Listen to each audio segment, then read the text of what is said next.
नमस्कार साथी, सब बकवास है कि एक और नए एपिसोड में आप सभी दर्शकों का बहुत बहुत स्वागत है।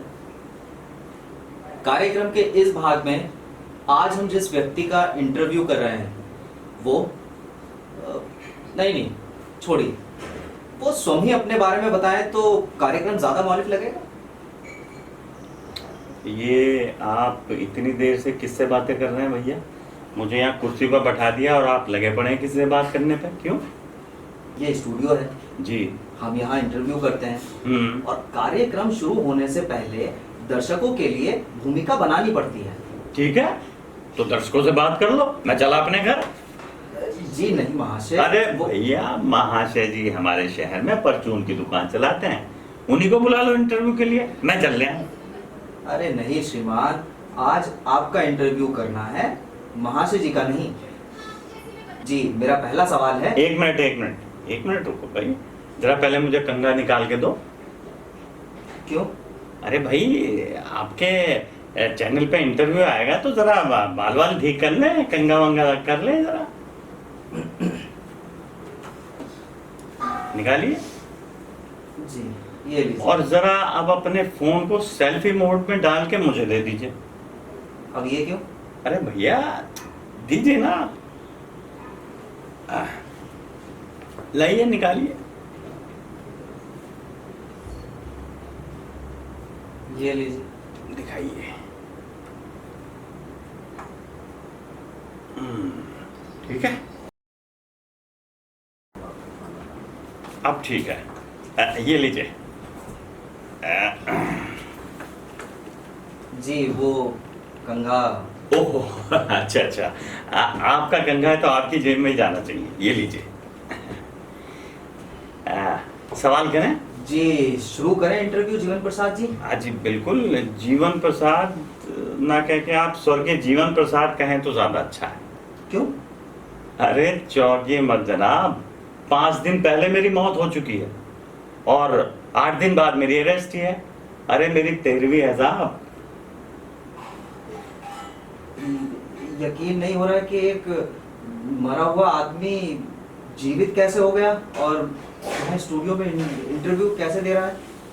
क्यों यकीन नहीं हो रहा ना? 1 मिनट रुकिए। लीजिए जनाब, इसमें छपा फोटो मेरे चेहरे से मिलाइए। मैं ही हूं ना? है तो आपका ही फोटो। यकीन आ गया? लेकिन ये समझ नहीं आ रहा कि एक मरा आदमी जीवित होकर इंटरव्यू कैसे दे रहा है। लाइए।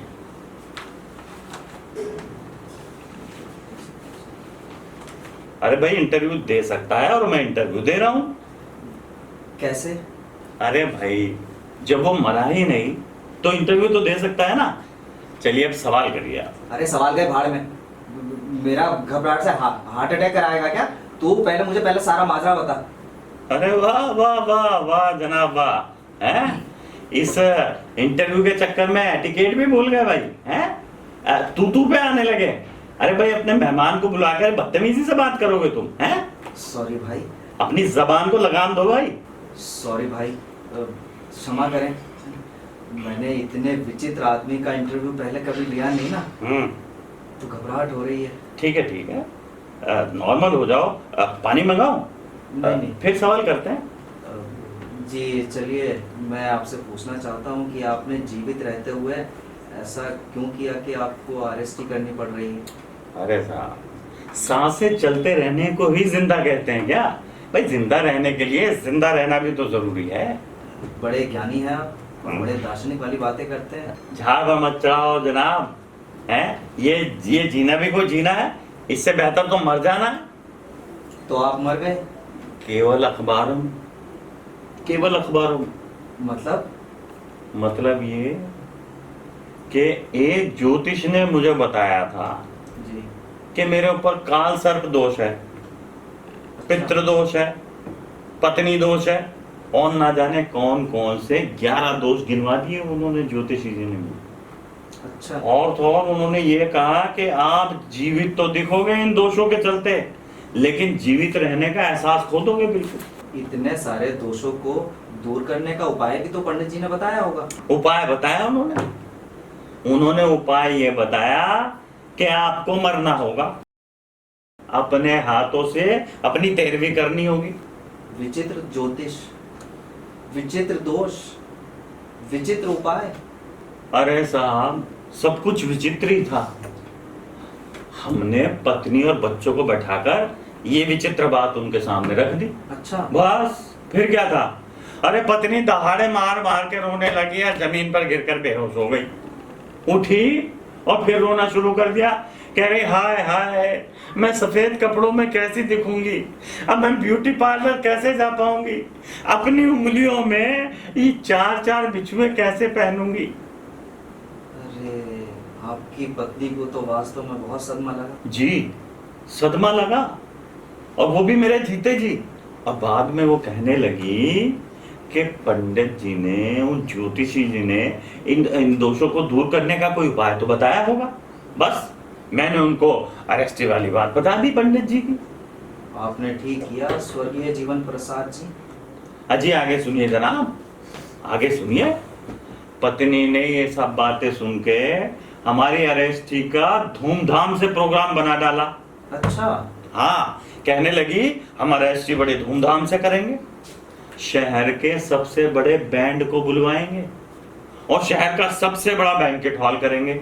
अजी और तो और, बीवी और बच्चों ने मिलकर अपनी पसंद का मेन्यू भी बनवा डाला। वाह, क्या बात। जनाब, बात तो वो हलायक नहीं है। अरे भैया, जीते जी हम अपनी अरेस्टी का, अपनी मौत का सेलिब्रेशन देख रहे थे, हैं? अरे हमारे बच्चों ने तो ऑर्केस्ट्रा भी बुक कर दी थी। लेकिन मृत प्रार्थी दोष दूर करने के लिए इतना महंगा आयोजन करने की क्या जरूरत थी?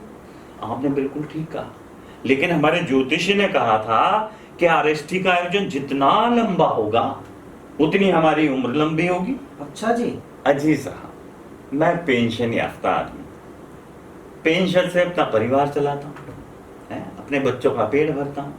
अब पत्नी और बच्चे भी कहाँ चाहते हैं कि पेंशन जल्दी से खत्म हो जाए। जी, बड़ा प्रेम करते हैं आपसे आपके बच्चे। हाँ। और आपकी पत्नी बेचारी। बेचारी बेचारी कोई पत्नी नहीं होती भाई। नहीं, कहना तो पड़ता है ना। हाँ, कहना तो पड़ता है। इसका मतलब तुम भी शादीशुदा हो? हाँ हूँ, तो इसमें क्या गुनाह है? एक मिनट, जरा अपना चेहरा दिखाना। क्या देख रहे हैं? अरे भाई, देख रहा हूँ, कोई निशान तो नहीं है चेहरे पर? तुम्हारे चेहरे पर है क्या? हाँ, निशान तो था, मगर ये पत्नी भी बड़ी अजीब जंतु है। पहले घाव देती है और फिर उसी पर मरहम लगा के ठीक कर देती है। वो शायद इसलिए कि घर की बात घर में ही रहे। भाई, आप भी बड़े ज्ञान की बातें कर रहे हो। ऐसी बातें एक पत्नी से पिटा हुआ पति करता है। नहीं, ऐसी तो कोई बात नहीं है। अरे छिपा लो साहब, एक आदर्श पति के यही लक्षण। लेकिन अब हमसे ऐसा नहीं होता। अब क्या बताऊं, किसी को बताने की बात तो नहीं है। हमारे ये आगे के 4 दांत नकली है, 2 ऊपर के 2 नीचे के। नकली दांत क्या मतलब? भाई, हुआ यूं कि एक दिन पत्नी ने गुस्से में आकर हम पर बेलन चला दिया। अब क्या है, पहले तो पत्नी का निशाना चूक जाता था, लेकिन अब निशाना बड़ा सटीक हो गया है। एक दिन पत्नी जी ने किसी बात पर बेलन घुमा दिया और वो बेलन हमारे मुंह पर लगा और 4 दांत बाहर, खून ही खून। क्या ऐसा भी होता है? अच्छा। अब एक समर्पित पत्नी की तरह हमारी बेगम बड़ी दहाड़ मारे के रोने लगी और उन्होंने हमारे मुंह में रुई ठूस दी ताकि आवाज और खून बाहर ना निकले।